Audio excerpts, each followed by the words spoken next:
যদি যুব সম্প্রদায় আপনার কথায় ধাক্কা না খেয়ে থাকে, তাহলে 2026-এ কারা এগিয়ে আসবে, কারা লড়াই করবে? বা আমাদের রক্তক্ষরণের কথা বারবার করে উঠে আসছে, সেই রক্তক্ষরণ কি করে আটকাবে? এই শব্দটা তোমার নয়, আরেকটা বড় ব্র্যান্ডেড কোম্পানি তারা আবিষ্কার করেছিল, তো তারা এটাও স্বীকার করেছে 22-এর পর থেকে রক্তক্ষরণ বন্ধ হয়ে গিয়েছে। এখন এই শব্দ উচ্চারণ হয় না। আমি আবার বলছি, সেই সময়ের কথা বলছো।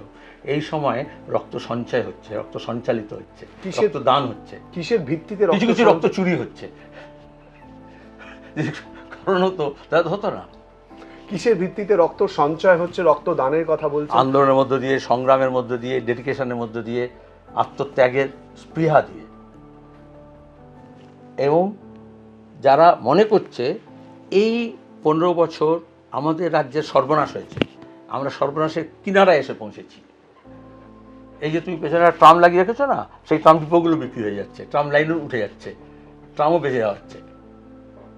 তাহলে সেখানে দাঁড়িয়ে আমাদের এই কলকাতা, আমাদের এই রাজ্যে নতুন কিছু ঘটলো না। 15 বছরে একটা নতুন কোনো প্রজেক্ট এলো না যা এই যুব সমাজকে তোমার গিয়ে বোঝাবে যে আজকে না হোক কালকে হবে। তুমি কলকাতার চারদিকে ঘুরেই দেখো, একটা পুরনো কলকাতার ছবি লাগিয়েছো, যদি আধুনিক কলকাতার ছবি লাগাও, এরকম কতগুলো বড় বড় ডেভেলপের বড় বড় বিল্ডিং ছাড়া সামাজিক সম্পদ, রাজ্যের সম্পদ, দেশের সম্পদ একটাও নেই যেটা কনসেপ্ট থেকে ইমপ্লিমেন্টেশন হয়েছে গত 15 বছরে। কিছু ইমপ্লিমেন্টেশন হয়েছে যেগুলো আধুরা কাজ ছিল আগে, কিছু কাজ যেমন বিবেকানন্দ ফ্লাইওভারের মতো যেটা ছিল ভাবনা হয়েছে, কিন্তু তারপরে দুর্নীতির জন্য হোক, বিজেপি তৃণমূল আমলে ওটা ভেঙে চুরমার হয়ে গেছে, আর হয়নি। তাহলে নতুন কিছু সন্ধান তো করবে নতুন প্রজন্ম। তুমি মানবে না, তুমি এখন তো কোনো স্ট্যাটিস্টিক্স সেন্ট্রাল গভর্নমেন্টও দেয় না, স্টেট গভর্নমেন্টও দেয় না। এটা তোমার গিয়ে আরটিআই কোয়ারি করলেই তার জবাব পাওয়া যায় না। মন গড়া কথা অনেক হয়। আমি এনি ফিল, আমি তো তোমাকে এস্টাবলিশমেন্টের কথা বললাম, তোমার চারদিকে ছবিগুলো আঙুল দিয়ে রেখে বললাম, তোমাকে নিয়ে গিয়ে আমি ধর্মতলায় দাঁড় করে দিয়েছি, চারদিকে ঘুরিয়ে দেখি, বলি যে কী হয়েছে বলো, নীল সাদা রং ছাড়া নতুন কি হয়েছে তোমাকে জিজ্ঞেস করি আমি। আচ্ছা ব্রিজ ধরো, তুমি বললে 100 বছর, হাওড়া ব্রিজ হয়েছিল, তার পাশে বালি ব্রিজ হয়েছিল, বিবেকানন্দ সেতু, তারপরে 34 বছরের সময় হুগলি ব্রিজ হলো এবং নিমিতা সেতু হলো, তারপর একটা 5th ব্রিজ কেন হলো না আরও সাউথে গিয়ে, বারো নর্থে গিয়ে, দুটোকে জোড়া লাগানোর কথা বলছি। যেখানে সেতু ভাঙছে আমি এখানে সেতু গড়ার কথা বলছি। আচ্ছা হলো না, 15 বছর হবে না। শহরময় তো মেট্রোয় ভরিয়ে দেওয়া হয়েছে, সারা শহরময় মেট্রোয় ভরিয়ে দেওয়া হয়েছে, পরপর উন্নয়নের কথা বলা হচ্ছে, কেন্দ্র রাজ্য উন্নয়নের জায়গা তৈরি হচ্ছে। একদম ঠিক, মেট্রো নতুন নতুন লাইন হচ্ছে।